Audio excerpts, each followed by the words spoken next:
selamat pagi semuanya. Selamat pagi Ingrid. Pagi Bu. Ingrid boleh cek teman-teman ada yang belum join nggak? Kayaknya udah masuk semua Bu. Oh oke. Christine sudah join, Christine? Sudah Bu. Berarti jaringannya aman ya, Christine? Iya aman Bu. Oke. Jadi dalam sama kayak minggu kemarin, proses pembelajaran kita, Ibu harap kita semua bisa on cam ya. Semisal ada yang gangguan jaringan, lalu tidak bisa on cam juga tidak apa-apa, Ibu maklumi. Lalu terkait perizinan ke toilet, misalnya kalau ada yang mau ke toilet, boleh langsung tulis di room chat. Begitupun kalau misalnya sudah kembali gitu, Ibu saya izin ke toilet, Ibu saya sudah balik dari toilet kayak supaya Ibu bisa tahu. Lalu misalnya Ibu menjelaskan sesuatu, tiba-tiba mungkin suara Ibu putus-putus ataupun suaranya hilang ataupun suaranya terlalu kecil, volumenya boleh langsung dipotong, langsung dikasih tahu Ibu suaranya putus-putus atau Bu volumenya terlalu kecil, seperti itu ya. Oke, jadi hari ini, sesuai dengan video pembelajaran yang Ibu sudah bagikan sekitar 2 hari yang lalu, kita akan belajar mengenai hukum Newton. Tapi sebelum kita mulai, mari kita bersatu di dalam doa. Tuhan Yesus yang baik, terima kasih untuk kesempatan yang boleh Engkau berikan kepada kami saat ini. Saat ini kami akan memulai proses belajar kami. Biarlah Engkau yang memberkati setiap alat ataupun jaringan kami, sehingga proses belajar ini juga dapat berjalan dengan baik, dengan lancar Tuhan. Kami berdoa hanya di dalam nama-Mu. Haleluya, amin. Oke, jadi sebelum kita mulai belajar hari ini, Ibu punya satu kutipan. Jadi bunyinya gini. Sudah muncul? Ya. Just because it's hard doesn't mean it's impossible. You can do it. Jadi harapannya kutipan ini bisa sama-sama mengingatkan kepada kita dan menyemangati kita di tengah kondisi apapun saat ini. Kita harus menanamkan bahwa tidak ada yang terlalu mustahil untuk kita lakukan gitu. Banyak hal yang sulit, tapi ketika kita terus bekerja keras, misalnya kita terus bekerja sama antara guru dan juga siswa, siswa dan guru, ataupun sesama teman nih kalian, siswa dan siswa, Ibu harap setiap tantangan yang harus kita hadapi, dapat kita hadapi dengan baik. Kita boleh saling bantu satu dengan yang lainnya. Oke, jadi sebelum kita masuk dalam pembahasan kita hari ini mengenai hukum Newton, ada review nih. Nah, kalau kita lihat gambar pantai, ada yang kangen ke pantai nggak nih? Apalagi lagi COVID gini pasti jarang liburan ya. Jo kangen ke pantai nggak Jo? Sangat kangen Ibu. Terakhir ke pantai kapan Jo? 2 tahun yang lalu Bu. Wow, aduh sayang banget. Jadi tapi Jo bisa berenang kan? Waktu itu bisa sih Bu, hanya nggak tahu sekarang masih bisa nggak. Soalnya udah lama sih Bu nggak berenang. Oh iya. Oke Jo. Kalau Ingrid pernah ke pantai nggak atau udah kangen nih lama nggak ke pantai? Belum Bu, saya seumur hidup belum pernah ke pantai. Oh rumahnya jauh dari pantai Ingrid? Lumayan jauh sih Bu. Oke, jadi kenapa Ibu kasih gambar pantai gitu? Karena biasanya ke pantai kita pasti lihat orang liburan gitu kan, foto-foto, ada orang juga berenang. Nah, ketika kita lihat berenang ataupun mungkin pas 2 tahun yang lalu nih Jo berenang, nah ternyata yang Jo lakukan itu sesuai dengan konsep gerak dan juga konsep gaya nih yang telah kita pelajari 1 minggu yang lalu. Jadi ketika kita melihat orang berenang, berarti dia juga bergerak gitu. dia berpindah tempat dari satu tempat ke tempat yang lain. Misalnya awalnya dia berenang nih dari yang dekat pantai itu kan, masih dekat yang pasir, terus tiba-tiba pas kita lihat udah jauh, udah di laut yang dalam gitu. Nah, dan ketika dia bergerak kan tangannya gini nih. Nah itu tuh dia mendorong air ke belakang, jadi badannya ke depan kan, berarti dia membutuhkan gaya dalam bergerak. Nah, terkait konsep gaya dan juga gerak itu, hari ini kita akan lebih belajar tentang itu dalam materi hukum Newton nih.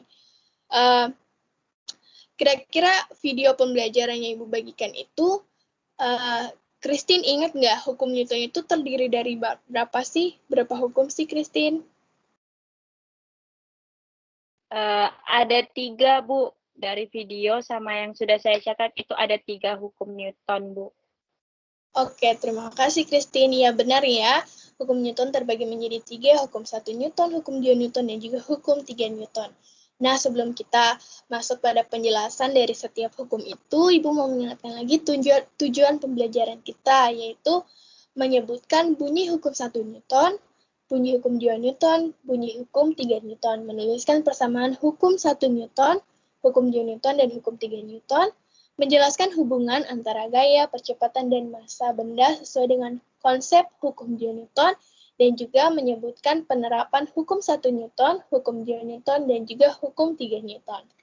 Nah, karena semua sudah menonton video pembelajarannya Ibu berikan, jadi Ibu mau nanya nih sama Jo. Jo, bunyi hukum 1 Newton yang kamu tahu, yang kamu udah tulis mungkin catatan kamu, bunyi hukum 1 Newton gimana sih, Jo? Tunggu ya Bu, aku lihat catatan dulu. Oh ya, bunyinya itu setiap benda cenderung mempertahankan keadaannya, yaitu tetap diam atau tetap bergerak dengan kecepatan yang konstan, Bu. Iya, benar sekali ya. Jadi, sama yang dijelaskan atau disebutkan oleh Jo, bunyi hukum 1 Newton itu adalah setiap benda cenderung mempertahankan keadaannya, yaitu tetap diam ataupun tetap bergerak dengan kecepatan konstan. Nah, inilah salah satu contohnya nih. Pada gambar kan, ketika mobil putih tuh mau diangkut, awalnya dia diam, dia cenderung mempertahankan kondisinya untuk tetap diam, makanya tidak bergerak atau berpindah tempat kan. Nah, contoh yang kedua, ketika kita berada di kendaraan nih, misalnya kita berada di mobil.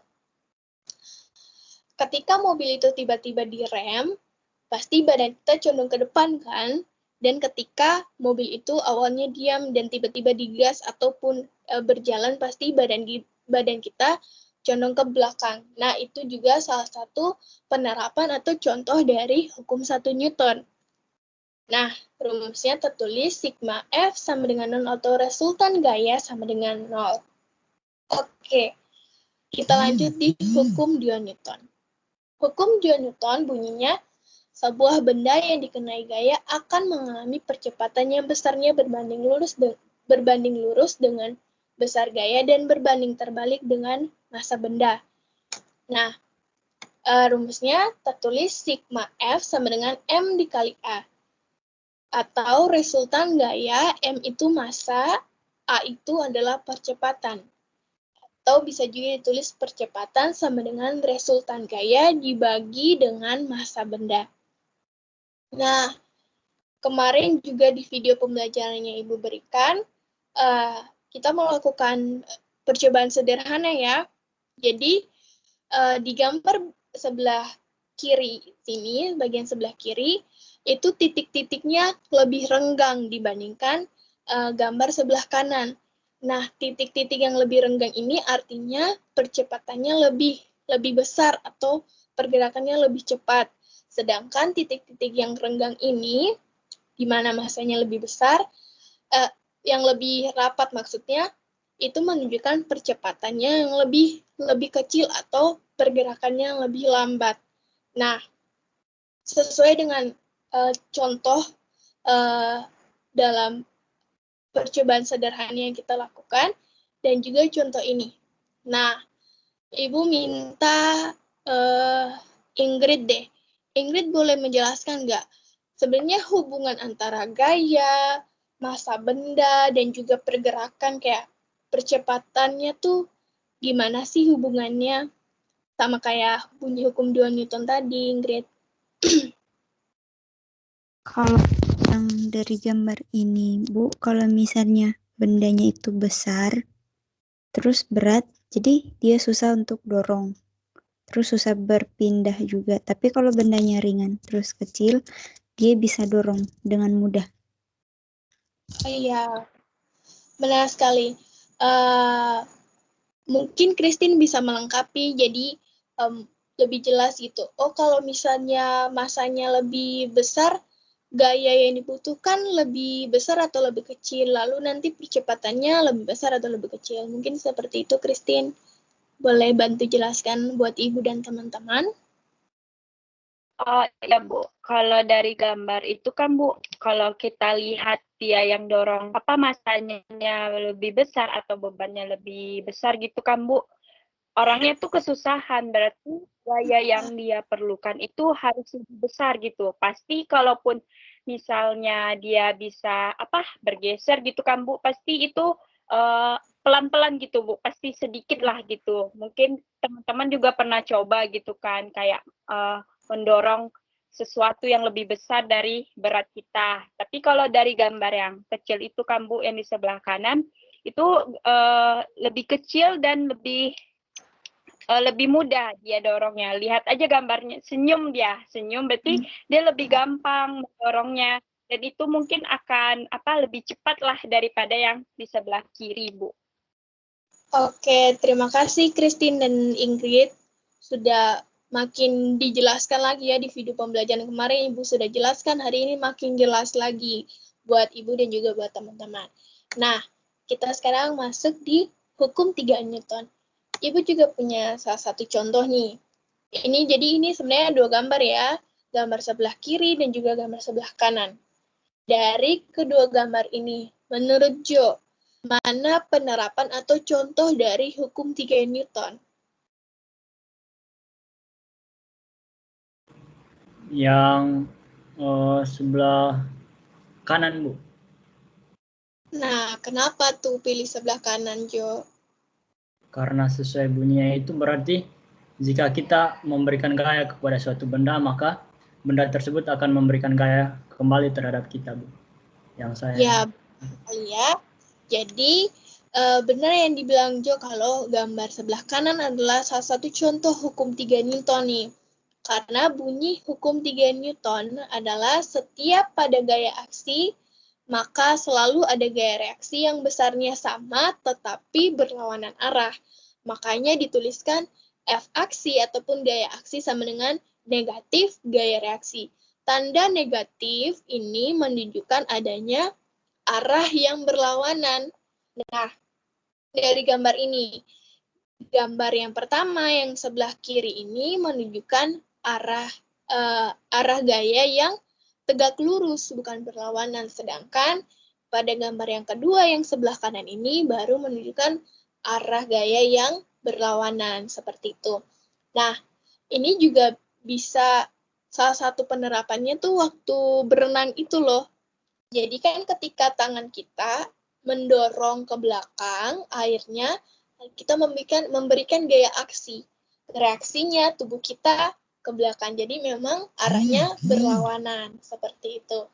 Nah, dari pembahasan kita tentang hukum Newton, mungkin Ingrid bisa sharing gitu. Oh, ternyata saya juga pernah ya lihat salah satu contoh hukum Newton, atau saya pernah mengalami salah satu hukum Newton, mungkin hukum 1 Newton, hukum 2 Newton, ataupun hukum 3 Newton. Mungkin Ingrid bisa sharing buat kita, Ingrid. Iya, Bu. Jadi saya pernah dulu, bukan saya yang bawa motor, tapi saya diboncengin. Terus tiba-tiba motornya jalan. Terus saya kayak mau jatuh ke belakang gitu, Bu. Terus pas motornya mau berhenti, saya malah maju ke depan. Oke, ya itu jadi salah satu contoh dari hukum 1 Newton ya, sama kayak tadi kita di mobil juga. Oke, jadi sekian pembahasan kita mengenai hukum Newton. Ibu mau nanya satu lagi. kira-kira materi mana dari topik hukum Newton ini yang paling kalian sukai atau paling kalian pahami? Mungkin Jo bisa kasih tahu materi yang paling Jo pahami atau Jo sukai dari hukum Newton ini. Sepertinya Jo lagi kendala jaringan ya. Oke, mungkin Christine.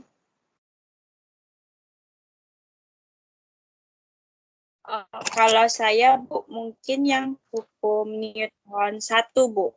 Karena dari pengertiannya itu lebih mudah dipahami, Bu. Karena dia lebih mempertahankan keadaannya. Oke. Terima kasih, Christine. Ya, jadi itu juga ya. Jadi kalau kita tahu, oh ternyata Christine suka nih sama materi hukum Newton, apalagi hukum 1 Newton. Jadi kalau misalnya Ingrid ataupun Jo bingung tentang materi hukum 1 Newton, boleh langsung tanya ke Christine juga ya. Oke, jadi nah, Ibu mau ingatkan kalian untuk, jadi kita punya tugas yang harus dikumpulkan. Ibu telah upload di Google Classroom. Perhatikan batas pengumpulannya. Pastikan juga kalian sudah join di kelas Ibu, pada kelasnya telah Ibu bagikan. Lalu minggu depan kita ada tes formatif nih, topiknya hari ini tentang hukum Newton dan juga materi minggu kemarin tentang gaya dan juga gerak. Ya, pelajari baik-baik, kalau ada yang masih bingung boleh langsung tanyakan. Oke, terkait materi hari ini, Ibu berterima kasih untuk partisipasi dan juga semangat kalian. Semoga kalian selalu bersyukur ya punya kesempatan untuk bisa belajar walaupun tengah kondisi seperti ini. Apalagi kita diberikan kesempatan oleh Tuhan untuk mengetahui nih salah satu hukum sains nih, salah satunya hukum Newton. Nah, Ibu mau berbagi nih manfaat atau ya, salah satu manfaat kita pelajari hukum Newton hari ini. Nah, di gambar ini menunjukkan tadi ya hukum 1 Newton ketika kita kendaraan direm mendadak atau berjalan mendadak, pasti tubuh kita juga memberikan respon. Nah, dari hukum itu makanya terciptalah suatu teknologi atau alat bantu nih, seatbelt ataupun biasa kita sebut sebagai sabuk pengaman. Nah, bayangkan misalnya ketika kita tidak memahami mengenai hukum Newton, maka bisa saja kita tidak aman atau mengalami kecelakaan. Ini juga menjadi pelajaran bagi kita semua, apalagi buat kita yang sering malas nih pakai sabuk pengaman, boleh diingatkan adik kalian, kakak, ataupun orang tua bahwa harus perlu pakai sabuk pengaman dalam kendaraan supaya tetap aman. Bisa jelaskan hukum 1 Newton mah, hukum 1 Newton Pak, ya tentang kayak gitu. Oke, sekian pembelajaran kita hari ini. Tetap semangat untuk pembelajaran berikutnya, pembelajaran mata pelajaran lainnya. Untuk menutup materi kita di hari ini, proses belajar kita, Ibu minta Christine pimpin dalam doa.